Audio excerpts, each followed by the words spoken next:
अगर भगवान शिव ने कथा नहीं सुनाई होती तो अमरनाथ गुफा ना होती। माँ पार्वती ने भगवान शिव से एक सवाल पूछा, जिसके बाद भोलेनाथ ने एक कहानी सुनाई और अमर हो गया कबूतर का जोड़ा।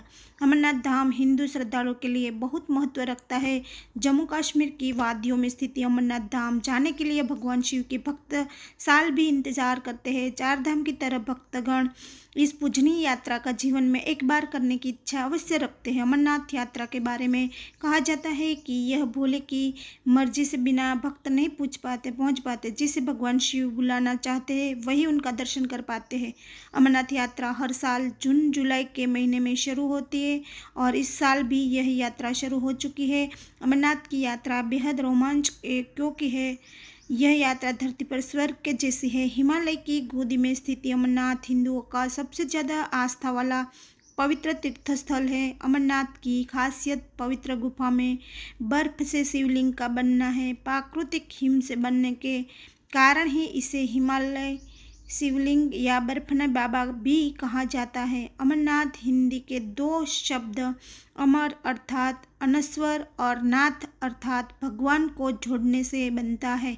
एक पौराणिक कथा है अनुसार जब देवी पार्वती ने भगवान शिव से अमरत्व के रहस्य को प्रकट करने के लिए कहा, जो है उनसे लंबे समय से छुपा रहे थे, तो यह रहस्य बताने के लिए भगवान शिव पार्वती को हिमालय की इस गुफा में ले गए ताकि उनका यह रहस्य कोई भी ना सुन पाए। और यही भगवान शिव ने देवी पार्वती को अमरत्व का रहस्य बताया। पुराणों के वर्णित है कि एक बार माता पार्वती ने भगवान शिव से पूछा, आप अजर अमर है और मुझे हर जन्म के बाद नए स्वरूप में आकर फिर से वर्षों की कठोर तपस्या के बाद आपको प्राप्त करना होता है। मेरी इतनी कठोर परीक्षा क्यों और आपके कंठ में पड़ी और नरमुंड माला था आपके अमर होने का रहस्य क्या है? भगवान शिव ने माता पार्वती से एकांत और गुप्त स्थान पर अमर कथा सुनने को कहा, जिससे कि अमर कथा कोई अन्य जीव ना सुन पाए, क्योंकि जो कोई भी इस अमर कथा का सुन लेता है वो अमर हो जाता है। पुराणों के मुताबिक शिव पार्वती को इस परम पावन अमरनाथ की गुफा में अपनी साधना की अमर कथा सुनाई थी, जिसे हम अमरत्व कहते हैं। भगवान भोलेनाथ ने अपनी सवारी नंदी को पहलगाम पर छोड़ दिया, जटाओं से चंद्रमा और चंद्रवाड़ी को अलग कर दिया और गंगा को पंचतरणी में तथा कंठाभूषण सर्पों को नागशेष पर छोड़ दिया। इस प्रकार इस पड़ाव का नाम शेषनाग पड़ा। अगला पड़ाव गणेश पड़ता है। इस स्थान पर बाबा ने अपने पुत्र गणेश जी को छोड़ दिया था, जिसको महागुणा का पर्वत भी कहा जाता है। पिसु घाटी के पिसु नामक कीड़े को भी त्याग दिया।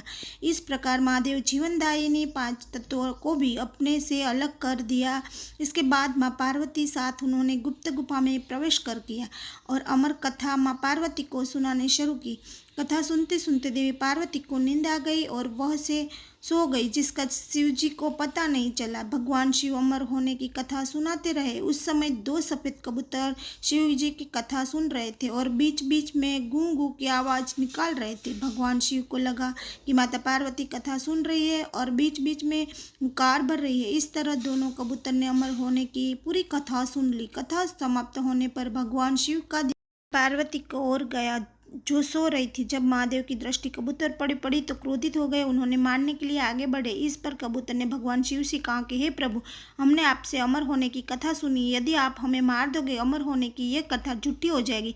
इस पर भगवान शिव ने कबूतर को जीवित छोड़ दिया और उन्हें आशीर्वाद दिया कि तुम सदैव इस स्थान पर शिव पार्वती के प्रतीक चिन्ह के रूप में निवास करोगे। अंत यह कबूतर का जोड़ा अजर अमर हो गया। ऐसा कहता है कि आज भी दोनों कबूतरों का दर्शन भक्त को यहाँ प्राप्त होते हैं और इस तरह से यह गुफा अमर कथा की साक्षी हो गई और इसका नाम अमरनाथ गुफा के नाम से प्रसिद्ध हो गया। ओम नमः शिवाय।